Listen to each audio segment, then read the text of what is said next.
Hello everyone, welcome to proxy Gyan. आज इस video में हम बात करने वाले हैं इकोसिस्टम की। This is the second part. इसका फर्स्ट पार्ट ऑलरेडी अपलोडेड है। अगर आपने उसे नहीं देखा है तो आप अभी जाकर उसे देख सकते हैं। In the first part we have discussed what is ecosystem, what are the components of ecosystem and what are the function of ecosystem. इस पार्ट में हम देखेंगे कि इकोसिस्टम में एनर्जी का फ्लो कैसे होता है, फूड चेन क्या होती है एंड फूड वेब क्या होता है। तो इसका कंप्लीट एनालिसिस आज हम इस पार्ट में करेंगे। So before starting the video आपके लिए यहाँ पर एक रिमाइंडर है कि मैथ से रिगार्डिंग अगर आपको कोई भी डाउट्स हैं तो प्रॉक्सी ज्ञान के द्वारा उन्हें in real time with in 30 minutes में सॉल्व किया जाएगा। अधिक जानकारी के लिए आप हमारी वेबसाइट को विजिट कर सकते हैं। तो यहाँ पर चलिए अपना टॉपिक स्टार्ट करते हैं। तो आज हम देखेंगे energy flow in an ecosystem. जो हमारा इकोसिस्टम है वहाँ पर एनर्जी का फ्लो कैसे होता है, एनर्जी का जो ट्रांसफर होता है वो किस तरीके से होता है। The flow of energy in ecosystem is govern by following cycles. जो इकोसिस्टम में एनर्जी का फ्लो होता है उसके लिए हमारे इकोसिस्टम में कुछ साइकिल्स हैं जिसके थ्रू क्या होता है, एनर्जी का फ्लो होता है। अब वो कौन कौन सी साइकिल्स हैं? First is water cycle, second is carbon cycle, third is oxygen cycle, nitrogen cycle and energy cycle. तो ये कुछ साइकिल्स हैं जिनके थ्रू क्या होता है, जो हमारा इकोसिस्टम है यहाँ पर एनर्जी का फ्लो कंटिन्यूअसली होता रहता है। अब हम एक एक करके इन साइकिल्स के बारे में देखेंगे कि किस तरीके से इनमें एनर्जी का फ्लो होता है। तो सबसे पहले आती है वाटर साइकिल। वाटर साइकिल आप सबको ही पता होगा कि इसमें क्या होता है। जैसे कि हमारा जो जहाँ पानी है, ओशन है, सी है, रिवर है, कुछ भी है, जो सोर्स ऑफ वाटर है वहां से क्या होता है, एवेपरेशन होता है। वो एवेपरेट होता है वाटर और ऊपर जाकर क्या होता है, कंडेंस हो जाता है, जिससे क्या बनते हैं, क्लाउड्स फॉर्म होते हैं। फिर वो क्लाउड्स प्रेसिपिटेशन मतलब उनका क्या होता है, फिर प्रेसिपिटेशन होता है जिसमें वो रेन के थ्रू क्या होता है, बारिश रेन होती है। प्रेसिपिटेशन होता है, प्रेसिपिटेशन का मतलब क्या होता है कि रेन, बारिश होना। और फिर से वो वाटर क्या होता है, जहाँ से वाटर एवोपरेट हुआ था, जो वाटर सोर्सेस थे जैसे कि रिवर, ओशन, सी, यहाँ से जो वाटर एवोपरेट हुआ था वो जो बारिश हुई उससे वो क्या हो गया, फिर से वाटर वहां पर कलेक्ट हो गया। तो ये फिर जो साइकिल है वाटर की, ये कंटिन्यूसली चलती रहती है। वाटर एवोपरेट होता है, कंडेंस होता है, कंडेंस होकर क्लाउड्स फॉर्म करता है एंड देन प्रेसिपिटेट हो जाता है। और जो प्रेसिपिटेट होता है वो वाटर सोर्सेस में क्या होता है, वो कलेक्ट होता है, देन फिर से वो एवोपरेट होता है। तो ये साइकिल जो है कंटिन्यूसली चलती रहती है। इसे हम कहते हैं water cycle. The next is carbon cycle. अब ये हमारे लिए बहुत इंपॉर्टेंट है कार्बन साइकिल। क्यों? द कार्बन क्या है, एक ऑर्गेनिक कंपाउंड है जो कि बायोटिक कंपोनेंट और जो अबायोटिक कंपोनेंट्स हैं। हमारा जो इकोसिस्टम में बायोटिक कंपोनेंट्स पाए जाते हैं और अबायोटिक कंपोनेंट्स पाए जाते हैं, ये उन दोनों में पाया जाता है। कार्बन क्या है, एक बिल्डिंग ब्लॉक है जो कि ये प्लांट्स और एनिमल्स के टिश्यूज में ज़्यादातर काम करते हैं। जो हमारे प्लांट्स और एनिमल टिश्यूज होते हैं उनमें क्या करते हैं, एक बिल्डिंग ब्लॉक का काम करते हैं। कौन? कार्बन। एटमॉस्फेयर, जो हमारा एटमॉस्फेयर है वहां पर कार्बन किस फॉर्म में हमें मिलता है, कार्बन डाइऑक्साइड के फॉर्म में मिलता है। Through photosynthesis, plant form carbohydrates that contain carbon and emit oxygen, which is used by animals for respiration. अब यहाँ पे हमें समझना है कि कार्बन की साइकिल अब यहीं से स्टार्ट होती है। फोटोसिंथेसिस की प्रोसेस होती है। जैसा कि हमें पता है फोटोसिंथेसिस की प्रोसेस में क्या होता है, कार्बन डाइऑक्साइड रहता है ना। प्लांट्स क्या करते हैं, कार्बन डाइऑक्साइड लेते हैं, सनलाइट की प्रेजेंस में, वाटर की प्रेजेंस में क्या करते हैं, फोटोसिंथेसिस की प्रोसेस करते हैं। उसमें जो कार्बन होता है और कार्बन को क्या करते हैं प्लांट्स, उसको कार्बोहाइड्रेट्स में कन्वर्ट करते हैं। इसलिए बोलते हैं ना कि हमें पटेटो खाना चाहिए, आलू खाना चाहिए, चावल खाने चाहिए। क्यों? क्योंकि उनमें कार्बोहाइड्रेट्स पाया जाता है। अब ये सारी चीजें क्या है, ये कहाँ से मिलता है हमें, प्लांट से मिलता है। तो प्लांट्स में कहाँ से आया, जो कार्बोहाइड्रेट वो लेते हैं उसको वो क्या करते हैं, कार्बोहाइड्रेट में कन्वर्ट कर देते हैं। और इसी प्रोसेस में जो फोटोसिंथेसिस की प्रोसेस होती है उसमें क्या करते हैं, ऑक्सीजन को एमिट करते हैं, बाहर निकालते हैं प्लांट्स, जो कि किसके द्वारा यूज किया जाता है, जो एनिमल्स होते हैं, एनिमल्स के द्वारा रेस्पिरेशन के लिए उसे यूज किया जाता है। तो यहाँ पर आपको समझ में आ गया, प्लांट्स क्या करते हैं, कार्बन को लेते हैं और वो क्या करते हैं, कार्बन को कार्बोहाइड्रेट्स में कन्वर्ट करते हैं। फिर उसके बाद क्या होता है, जैसा कि हमें पता है, हमने क्या जो एनिमल्स होते हैं या तो एनिमल्स या ह्यूमन बींग्स, किसी को भी देखें, वो क्या करते हैं, प्लांट्स के ऊपर हम क्या डिपेंडेंट है फूड के लिए। तो प्लांट्स के पास क्या है, अब कार्बन्स है, कार्बन को उन्होंने किस में कन्वर्ट कर दिया, कार्बोहाइड्रेट से। अब वो जो कार्बोहाइड्रेट है, जब हम प्लांट्स को कंज्यूम करते हैं एज अ फूड सोर्स, तो वो कार्बोहाइड्रेट हमारी बॉडी में आ जाता है। तो मतलब किस तरीके से आप देख सकते हैं कि प्लांट से जो कार्बन है वो कहाँ ड्राइव हुआ, एनिमल्स में। Both plants and animals release carbon dioxide during respiration. अब जैसे कि हमें पता है, जो फोटोसिंथेसिस की प्रोसेस होती है वो सिर्फ सनलाइट की प्रेजेंस में होती है, और जब सनलाइट नहीं होती है तो वहां पर जो प्लांट्स होते हैं वो भी क्या करते हैं, रेस्पिरेशन की प्रोसेस करती हैं, जिसमें ऑक्सीजन को लेते हैं और कार्बन डाइऑक्साइड को छोड़ते हैं। तो हमें यहाँ पे ये बात पता होनी चाहिए कि जो रेस्पिरेशन की प्रोसेस है उसमें both plants and animals carbon dioxide को रिलीज करते हैं। तो इस तरीके से क्या होता है, कार्बन डाइऑक्साइड एटमॉस्फेयर में फिर से वापस आ जाता है। और जब फोटोसिंथेसिस की प्रोसेस होती है तो उसमें क्या करते हैं, प्लांट्स कार्बन डाइऑक्साइड को एब्जॉर्ब करते हैं और उसको कार्बोहाइड्रेट्स में कन्वर्ट करते हैं। Carbon return to soil in form of waste from animals and plants and in the form of dead matter when decompose. अब जो हमारा एटमॉस्फेयर है वहां पर कार्बन किस फॉर्म में रिटर्न होता है, सॉइल में, सॉइल के थ्रू हो जाता है। जैसे कि जो भी वेस्ट मटेरियल होता है एनिमल्स के द्वारा या प्लांट्स के द्वारा, तो उनके द्वारा, और या फिर कोई भी डेड मैटर होता है तो वो क्या होता है, डिकम्पोज हो जाता है सॉइल में, और वो सॉइल में क्या हो जाता है, डिकम्पोज हो जाता है और कार्बन फिर रिटर्न हो जाता है। अब जैसे कि कोई एनिमल है, वो उसकी डेथ हो गई, तो अब उसका डिकम्पोजिशन कहाँ होगा, सॉइल में ही होगा। और जो कार्बन एनिमल की बॉडी में प्रेजेंट है, तो जो डिकम्पोज होता है डेड मटेरियल, तो जो भी कार्बन प्रेजेंट है एनिमल की बॉडी में वो क्या होगा, सॉइल में मिक्स हो जाएगा। तो इस तरीके से क्या होगा, ये सारी प्रोसेस चलती रहती है। तो इस पिक्चर के थ्रू हम इसको समझ सकते हैं, जैसे कि यहाँ पर कंबशन हो रहा है कुछ भी, अगर हम कोई भी फ्यूल जलाते हैं तो उससे भी कार्बन डाइऑक्साइड निकलती है। रेस्पिरेशन की जो एनिमल होता है वो रेस्पिरेशन की प्रोसेस करता है, जिससे कार्बन डाइऑक्साइड एटमॉस्फेयर में रिलीज होता है। अब यहाँ पर जो ग्रीन प्लांट्स हैं वो क्या कर रहे हैं, उसको एब्जॉर्ब कर रहे हैं और फोटोसिंथेसिस की प्रोसेस कर रहे हैं। यहाँ पर आप देख सकते हैं छोटी सी बर्ड है, वो डेड है, तो उसका डिकम्पोजिशन हुआ और सॉइल के थ्रू वो क्या हो गई, कार्बन में, मतलब कि सॉइल के थ्रू कार्बन क्या हो गया, उसमें उसकी बॉडी में जो कार्बन प्रेजेंट था वो सॉइल में मिक्स हो गया। तो ये जो कार्बन साइकिल है, ये जो प्रोसेस है वो कंटिन्यूसली चलती रहती है। Next is oxygen cycle. Oxygen cycle तो बहुत ही ज्यादा सिंपल है, जैसे कि हमें पता है। इसमें क्या होता है, मेन तो हम देख सकते हैं कि जो हम रेस्पिरेशन की प्रोसेस करते हैं उसके थ्रू ऑक्सीजन ऑक्सीजन क्या होता है, एटमॉस्फेयर में प्रेजेंट होता है, उसे हम लेते हैं, और जो फोटोसिंथेसिस के थ्रू जो प्लांट्स होते हैं वो ऑक्सीजन को एमिट करते हैं, तो वो ऑक्सीजन फिर हम उसको क्या करते हैं, लेते हैं। The oxygen cycle is the cycle that helps move oxygen through the three main region of the earth. Oxygen cycle में क्या होते हैं, जो हमारे अर्थ के तीन मेन रीजन्स हैं, एटमॉस्फेयर, बायोस्फीयर एंड लिथोस्फीयर। ये जो तीनों स्फीयर्स हैं, रीजन है हमारे अर्थ के, वहां से जो ऑक्सीजन है वो क्या होती है, मूव होती है, इसलिए हम इसे कहते हैं ऑक्सीजन साइकिल। एटमॉस्फेयर क्या है, वो रीजन जहां पर ज्यादातर गैसेस प्रेजेंट होती हैं, अर्थ का वो सरफेस जहां पर सबसे ज्यादा ऑक्सीजन हमें मिलता है, उसे हम कहते हैं एटमॉस्फेयर। इस पिक्चर के थ्रू आप देख सकते हैं कि किस तरीके से ऑक्सीजन की साइकिल होती है।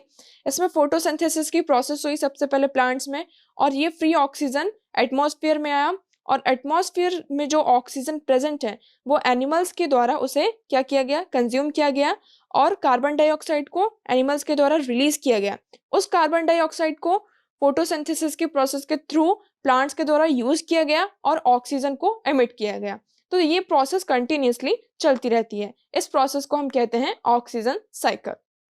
Now next is nitrogen cycle. Not all the nitrogen that get fixed is used by plants and animals.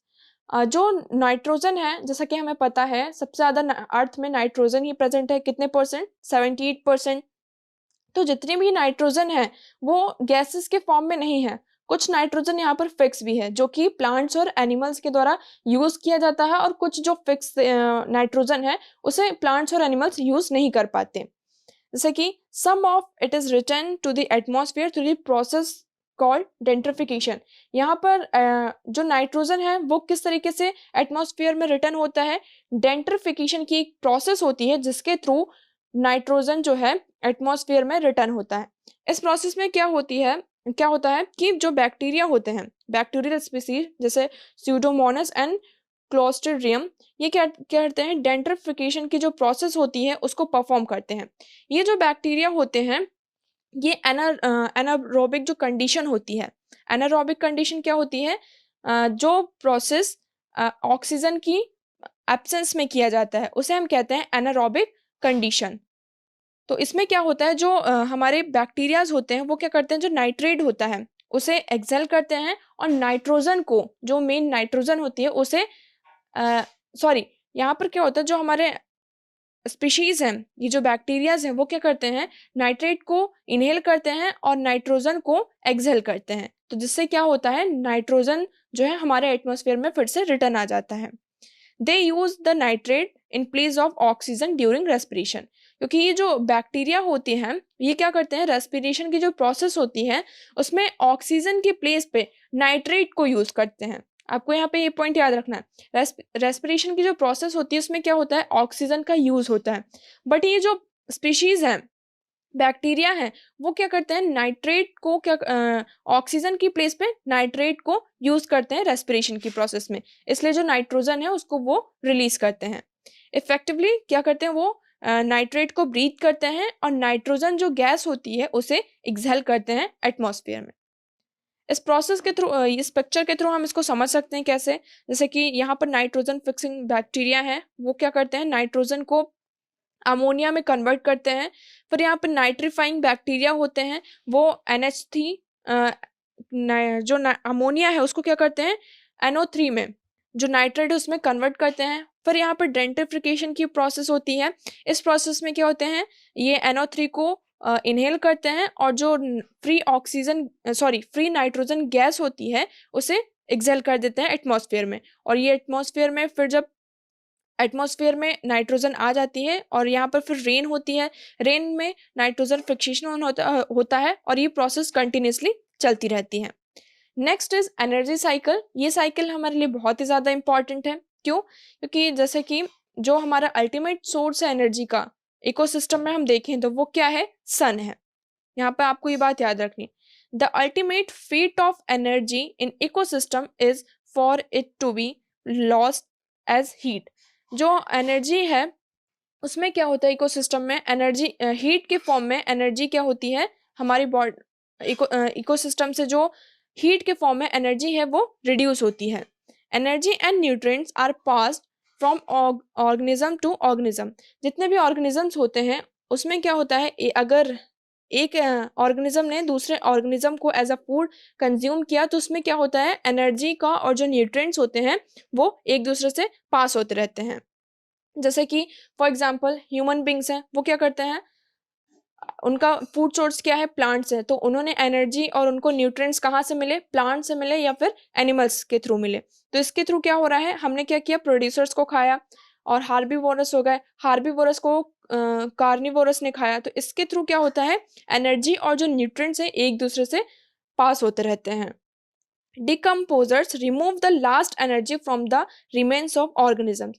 Organism में जो एनर्जी बचती है तो वो डिकम्पोजर्स के द्वारा, ये लास्ट प्रोसेस होती है डिकम्पोजर्स की जिसमें एनर्जी रिमूव होती है। Inorganic nutrients are cycled, energy is not.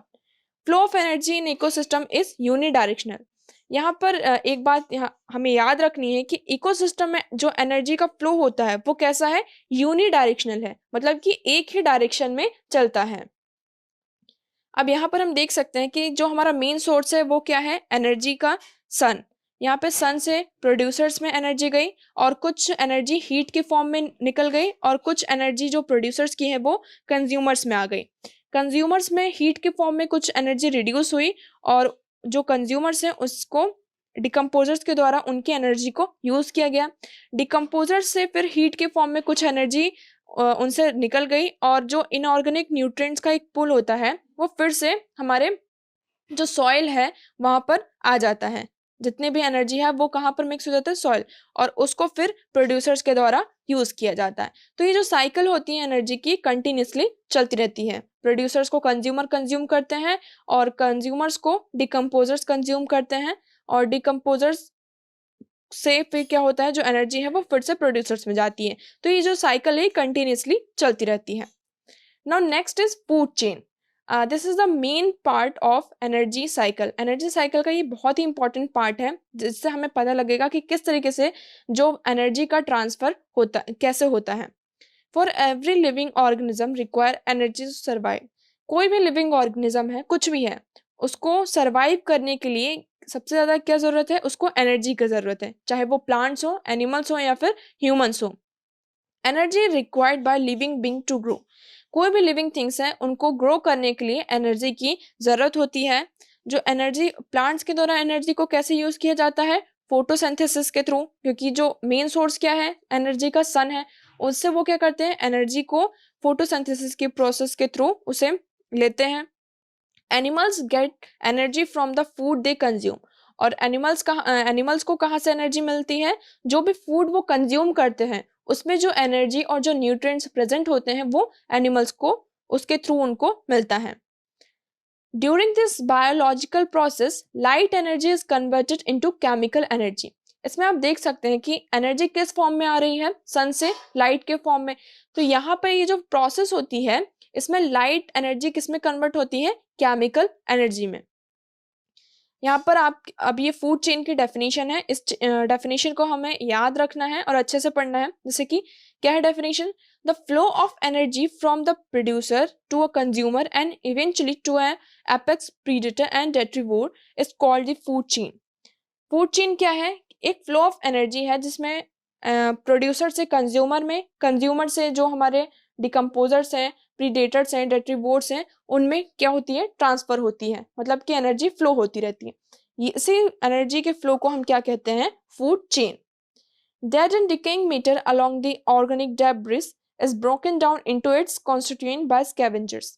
जितने भी डेड और डिकेइंग मटेरियल्स होते हैं, जैसे कि कोई भी एनिमल्स है उसकी डेथ हो गई है, उसकी बॉडी ऐसे ही कहीं किसी भी एरिया में पड़ी हुई है, किसी भी लैंड में पड़ी हुई, तो जो स्कैवेंजर्स होते हैं, स्कैवेंजर्स क्या होते हैं, जैसे कि हमने लास्ट पार्ट में पढ़ा था, स्कैवेंजर्स वो होते हैं जो उसको कंज्यूम करते हैं, जितने भी डेड एनिमल्स होते हैं उनको कंज्यूम करते हैं। तो स्कैवेंजर्स क्या करते हैं, उनको ब्रेक डाउन करते हैं छोटे छोटे पार्ट्स में, जिससे क्या होता है वो छोटे छोटे पार्ट्स में डिवाइड हो जाते हैं, टूट जाते हैं, और सॉइल में उनकी जो एनर्जी है, उनमें जो भी न्यूट्रिएंट्स प्रेजेंट होता है वो सॉइल में मिक्स हो जाता है। After gaining the energy the reducers liberate molecules to the environment which can be utilized again by producers। अब जो भी उनको एनर्जी उनसे मिल जाती है वो क्या करते हैं, उनको जितनी एनर्जी की ज़रूरत होती है वो ले लेते हैं, और जो कुछ भी बचा हुआ होता है वो एनवायरनमेंट में क्या हो जाता है, रिड्यूस कर देते हैं, उसको लिबरेट कर देते हैं, जो कि प्रोड्यूसर्स के द्वारा उन्हें फिर से यूज़ किया जाता है। ये एक फूड चेन है, इसमें अलग अलग टाइप की चेन्स है। जैसे कि फर्स्ट में आप देख सकते हैं यहाँ पर एक प्लांट है, उसको जो रैट है उसके द्वारा खाया गया, उसके बाद रैट को आउल ने खाया, तो यहाँ पर ये क्या बन गई, एक चेन बन गई। सेकंड में आप इसमें ज़्यादा एनिमल्स देख रहे हैं, जैसे कि कैरेट है, कैरेट को रैबिट ने खाया, रैबिट को कौन खाता है, फॉक्स, और फॉक्स को लायन। नेक्स्ट में जो हमारा थर्ड वन है, ये 5 लिंक्ड फूड चेन है, इसमें आपको 5 एनिमल्स दिख रहे हैं। जैसे ग्रास है, ग्रास को ग्रास हॉपर ने खाया, ग्रास हॉपर का फूड कौन बना, फ्रॉग, फ्रॉग से फिर पाइथन, पाइथन से फिर ईगल। तो ये क्या है, कुछ फूड चेन के एग्जाम्पल्स हैं, आप इनको याद कर सकते हैं ये फूड चेन, और फूड चेन का जब डेफिनेशन लिखे उसके साथ एग्जाम्पल्स को ज़रूर कोट करना होता है। तो यहाँ पर फर्स्ट है, यहाँ पर 3 एनिमल्स आपको देख रहे हैं कि जो 3 चीज़ें हैं, क्या है, प्रोड्यूसर्स हैं, उसके बाद यहाँ पे हार्बिवोरस है, और यहाँ पे फिर ये आ गया कार्निवोरस में। यहाँ पर 4 लिंक्ड फूड चेन है, और next one is 5 linked food chain. Now next is types of food chain. यहाँ पर आपको फूड चेन के भी टाइप्स देखने को मिलेंगे, जैसे कि 2 टाइप्स है फूड चेन के। First is grazing food chain and second is saprophytic food chain. Grazing food chain में यहाँ पर 2 टाइप्स हमें फिर से देखने को मिलेंगे। First is predatory food chain and parasitic food chain. अब एक एक करके हम इनके बारे में देखते हैं कि क्या होते हैं। तो गेजिंग फूड चेन में देखेंगे, इसमें हमने देखा था कि ये 2 टाइप्स के होते हैं। ये कहाँ से स्टार्ट होता है, हमें यहाँ पे ये पॉइंट याद रखना है कि ग्रीन प्लांट से स्टार्ट होता है। फर्स्ट आता है इसमें प्रीडेटरी फूड चेन। ये कहाँ से स्टार्ट होता है? बिगिन विद प्लांट्स, जैसे कि हमें पता है जो ग्रेजिंग फूड चेन होता है वो ग्रीन प्लांट से स्टार्ट होता है, and proceed from small to large animals. इसमें यहाँ पे आपको ये पॉइंट याद रखना है कि इसमें कैसा प्रोसीजर क्या है, स्मॉल एनिमल से लार्ज एनिमल तक ये जो चेन है वो प्रोसीड होती है। इसका एग्जाम्पल जैसे कि क्रॉप है, क्रॉप से उसको जो फील्ड के चूहे वगैरह होते हैं वो खाते हैं, और उन चूहों को कौन खाता है? आउल, जो उल्लू होते हैं वो उनको खाते हैं। तो ये क्या हो गया, जैसे क्रॉप क्या है, एक छोटा है, उसके बाद जो माइस है वो छोटा एनिमल है, और जो आउल होता है वो माइस से क्या है, थोड़ा बड़ा एनिमल है। जिसमें प्रोसीजर क्या हो रहा है, small to large. Parasitic food chain में क्या होता है, जो प्रोसीजर होता है वो प्लांट से स्टार्ट होता है और लार्ज एनिमल से स्मॉल एनिमल तक जाता है। प्रीडेटरी में स्मॉल टू लार्ज था, इसमें लार्ज टू स्मॉल है। एग्जाम्पल, प्रोड्यूसर, कोई भी प्रोड्यूसर से हार्बीवोरस और हार्बीवोरस से पैरासाइट। प्रोड्यूसर्स क्या है, प्लांट्स हो गए, हार्बीवोरस ने क्या किया, प्लांट्स को खाया। अब जब हार्बीवोरस की डेथ हो जाती है तो वो किसके द्वारा कंज्यूम किए जाते हैं, जो पैरासाइट्स होते हैं, जो छोटे छोटे हमारे फंगस और बैक्टीरियाज वगैरह, उनको द्वारा उनको क्या किया जाता है, खाया जाता है। तो यहाँ पर जो बैक्टीरिया है इनका साइज हम देख सकते हैं कैसा होता है, बहुत ही ज्यादा छोटा होता है। इसमें क्या होता है, लार्ज टू स्मॉल, ये चेन कैसे चलती है, large to small. Now next is detritus and saprophytic food chain. They start with dead organic matter. ये डेड ऑर्गेनिक जो मैटर्स होते हैं वहां से स्टार्ट होता है। Death of organism is the beginning of the detritus food chain. अगर किसी भी ऑर्गेनिज्म की डेथ होती है तो वहीं से क्या होता है, इस चेन की शुरुआत होती है। एग्जाम्पल, लीफ लिटर इन फॉरेस्ट। उसमें अगर कोई भी लीफ है वो क्या होती है, जमीन पर गिरती है, फिर वो उसमें क्या होता है, उसमें फंगस लग जाती है और फिर उसमें बैक्टीरिया आ जाते हैं। तो इस तरीके से इस चेन की क्या होती है, शुरुआत होती है। Bacteria and fungi, however they are eaten by organism and they in return are eaten by other organism. जो बैक्टीरिया फंजाई होते हैं उनको कोई दूसरा ऑर्गेनिज्म खाता है, और कुछ टाइम बाद उनको जो है दूसरा ऑर्गेनिज्म, दूसरे जो बैक्टीरिया वगैरह हैं वो उनको कंज्यूम करते हैं। तो ये प्रोसेस क्या है, ये कंटिन्यूसली चलती रहती है बैक्टीरियाज में भी। Since the source of energy is not the sun but the detritus, this linear feeding relationship is called detritus food chain. अब जैसे कि इसमें माना जाता है इस चेन में कि जो इनका जो सोर्स ऑफ एनर्जी है वो सन नहीं है। इसमें क्या है, इनका फूड सोर्स ऑफ एनर्जी डेट्रिट्स, जो ब्रोकन पार्ट्स है, जो डेड और ऑर्गेनिक मैटर है, वो इनका सोर्स ऑफ एनर्जी है। तो इसलिए ये जो चेन है वो एक लीनियर, एक लाइन में चलती रहती है, इसलिए इसको कहते हैं डेट्रिट्स फूड चेन। नेक्स्ट है food web. What is food web? In nature food chain relationships are not isolated. अब हमें यहाँ पे याद रखना है कि जो हमारा नेचर है, इन्वायरमेंट है, वहां पर जो एक चेन है वो सिर्फ आइसोलेटेड नहीं है, उस चेन में आपको और सारी चीजें देखने को मिलेंगी। They are complex because one organism may form the food source of many organism। यहाँ पे हमें ऐसा देखने को मिल सकता है कि जो एक ऑर्गेनिज्म है वो जरूरी नहीं वो किसी एक ही ऑर्गेनिज्म का फूड सोर्स हो सकता है, किसी जो दूसरे एनिमल्स हैं उनका भी वो क्या हो सकता है, फूड सोर्स हो सकता है। Thus, instead of a simple linear food chain, there is a web-like structure formed by these interlinked food chain। यहाँ पर क्या होता है, फिर इसी चक्कर में यहाँ पर जो फूड चेन होती है उसी में क्या होते हैं, एक दूसरे से एनिमल क्या होते हैं, लिंक्ड होते हैं, और जिससे क्या बन जाता है, एक पूरा वेव बन जाता है। अब हम फूड वेव की डेफिनेशन देखेंगे। Interconnected matrix of food chain is called food web. जो फूड चेन में एक इंटरकनेक्टेड मैट्रिक्स होता है उसे हम क्या कहते हैं, फूड वेव। और food web is a many food chain link together to show a more accurate model of all possible feeding relationships of organism in ecosystem। तो फूड वेब क्या है, फूड चेन, बहुत सारी जो फूड चेन है वो एक दूसरे से किस तरीके से लिंक्ड है उसको बताया जाता है कि और इकोसिस्टम में जो ऑर्गेनिजम्स का रिलेशनशिप है वो कैसा है, इसको हम कहते हैं food web. Food web are indispensable in ecosystem as they allow an organism to obtain its food from more than one type of organism. Food web क्या है, एक इंडिस्पेंसिबल है जिसमें कि इसमें अलाउ होता है कि जो एक ऑर्गेनिज्म है वो बहुत सारे एनिमल्स का क्या बन सकता है, फूड सोर्स बन सकता है। इसमें आप देख सकते हैं इस पिक्चर में कि किस तरीके से एक चेन, हमने एक चेन देखी थी जिसमें कॉर्न था, रैट था और पाइथन था, आउल था। यहाँ पर क्या हो रहा है, एक चेन है, एक चेन नहीं है। यहाँ पर जो फूड चेन है वो एक दूसरे से किस तरीके से इंटरलिंक्ड है। अब जैसे कि जो कॉर्न है इसको ग्रास हॉपर खा रहा है, ठीक है। अब इस ग्रास हॉपर को जो रैट होते हैं वो भी खाते हैं और जो फ्रॉग होते हैं वो भी उसको कंज्यूम करते हैं। जो फ्रॉग है उसको पाइथन भी कंज्यूम करता है, और सॉरी, रैट को पाइथन भी कंज्यूम करता है, फ्रॉग को भी पाइथन कंज्यूम करता है। तो इस तरीके से आप देख सकते हैं कि जो पाइथन के इसके दो सोर्सेस हो गए फूड के, एक रैट हो गया, एक फ्रॉग हो गया। तो इस तरीके से क्या है, एक चेन नहीं है फूड की, कि यहाँ पर कोई डिसाइडेड नहीं है कि सिर्फ फ्रॉग को ग्रास हॉपर से खा सकते हैं या फिर ग्रास हॉपर्स को सिर्फ फ्रॉग ही खा सकते हैं और कोई अदर जो एनिमल है वो नहीं खा सकता, ऐसा कुछ नहीं है। यहाँ पर क्या है, एक दूसरे से ये क्या है, इंटरलिंक्ड है। तो ये पूरा एक वेब जैसा स्ट्रक्चर बन जाता है, इसलिए इसको कहते हैं food web. Now next is ecological pyramids. अब इस पिरामिड्स में हम देखेंगे किस तरीके से एनर्जी का ट्रांसफर होता है। An ecological pyramid is a diagram that shows the amount of energy or matter contained within each trophic level in a food web or food chain. इस पिरामिड में हम क्या देखते हैं, ये एक डायग्राम होता है, मतलब कि इसको डायग्राम के थ्रू बताया जाता है कि जो एक फूड चेन और फूड वेब होता है इसमें एनर्जी का ट्रांसफर कैसे होता है, मतलब कि किस लेवल में कितनी एनर्जी होती है और फिर उसका ट्रांसफर दूसरे लेवल में किस तरीके से होता है।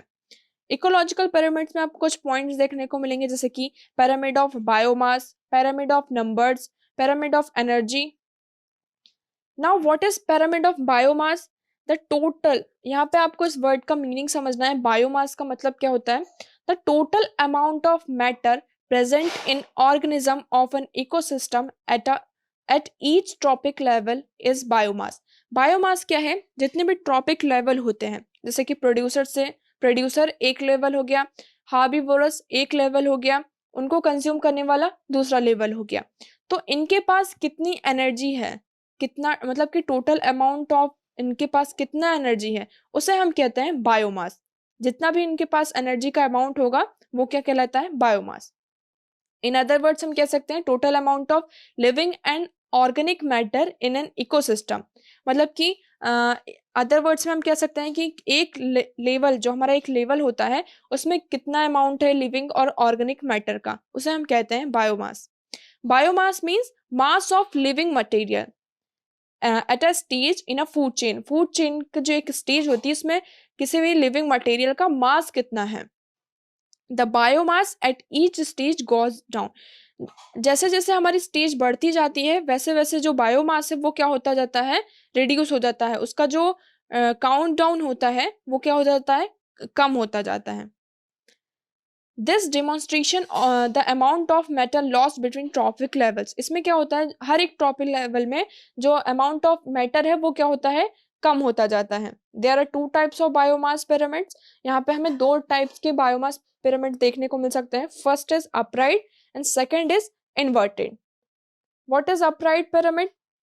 अपराइट पिरामिड्स वहाँ होता है where a combined weight of producer is larger than combined weight of consumers. जहां पर जो प्रोड्यूसर्स का वेट होता है वो ज्यादा होता है कंज्यूमर्स के कंपैरिजन में, मतलब कि प्रोड्यूसर्स ज्यादा हैं और उसको कंज्यूम करने वाले कम हैं, तो वो क्या हो गया, अपराइट पिरामिड होता है। इसका एग्जांपल फॉरेस्ट इकोसिस्टम। फॉरेस्ट कहाँ मिलता है, टेरेस्ट्रिशियल। तो in terrestrial ecosystem the maximum biomass occurs in producers. जैसे कि हमने देखा जो मैक्सिमम बायोमास है वो कहाँ मिलता है, हमें प्रोड्यूसर्स में। और जैसे जैसे ये लेवल बढ़ता जाता है यहाँ पर बायोमास का जो लेवल है वो डिक्रीज होता जाता है। Thus the pyramid of biomass in terrestrial ecosystem is upright.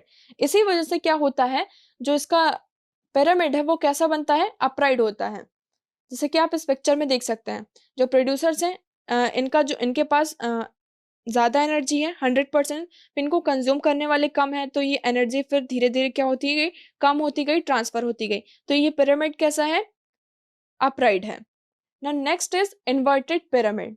Inverted pyramid में क्या होता है, where the combined weight of producer is smaller than the combined weight of consumer.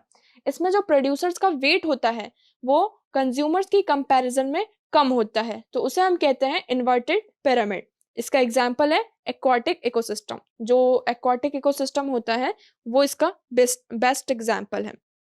Aquatic habitat, the pyramid of biomass is inverted or spindle shaped, where the biomass of tropical level depend upon the reproductive potential and longevity of the members. Aquatic habitat कैसा है, inverted है। क्यों? क्योंकि यहाँ पर जो producers हैं वो उनका जो बायोमास है वो बहुत ही ज़्यादा कम होता है इन कंपैरिजन कंज्यूमर्स। इस डायग्राम में हम देख सकते हैं कि जो प्रोड्यूसर्स हैं इनका बायोमास कम है, जैसे कि 4 ग्राम, और इनको कंज्यूम करने वाले जो फिशेस हैं ये हार्बीवोरस आ गए। फिर इनका जो लेवल है कंज्यूम करने का वो ज़्यादा हो गया। अब इनसे बड़ी फिशेस आ गई तो इनका जो बायोमास है वो ज़्यादा है, तो उसको हम कहते हैं कार्निवोरस। तो इस देख सकते हैं कि ये जो एक्वाटिक इकोसिस्टम है इसका जो पिरामिड है वो क्या है, इन्वर्टेड है, उल्टा है। क्यों? क्योंकि इसमें जो प्रोड्यूसर्स का जो लेवल है बायोमास का वो कंज्यूमर्स के कंपैरिजन में कम है। नेक्स्ट इज यहाँ पे भी इकोलॉजिकल पिरामिड की ग्रास होता है। इसमें इसी तरीके से एनर्जी का फ्लो होता है। सबसे ज़्यादा एनर्जी ग्रास में होती है, फिर उससे ट्रांसफर हुई ग्रास हॉपर से, ग्रास हॉपर से फ्रॉग के बाद स्नैक में, और स्नैक से ईगल। तो इस तरीके से क्या होता है, एनर्जी का जो ट्रांसफर है वो होता जाता है। तो हमने देखा इकोसिस्टम में, फर्स्ट पार्ट में हमने देखा कि इकोसिस्टम क्या होता है, कंपोनेंट्स क्या होते हैं। इस पार्ट में हमने देखा कि एनर्जी का फ्लो कैसे होता है इकोसिस्टम में। हमने साइकिल्स देखी कि कार्बन साइकिल क्या होती है, water cycle, oxygen cycle, nitrogen cycle, energy cycle देखा, food chain and food web देखा। So this is the complete analysis of this topic ecosystem. Thank you so much for the discussion.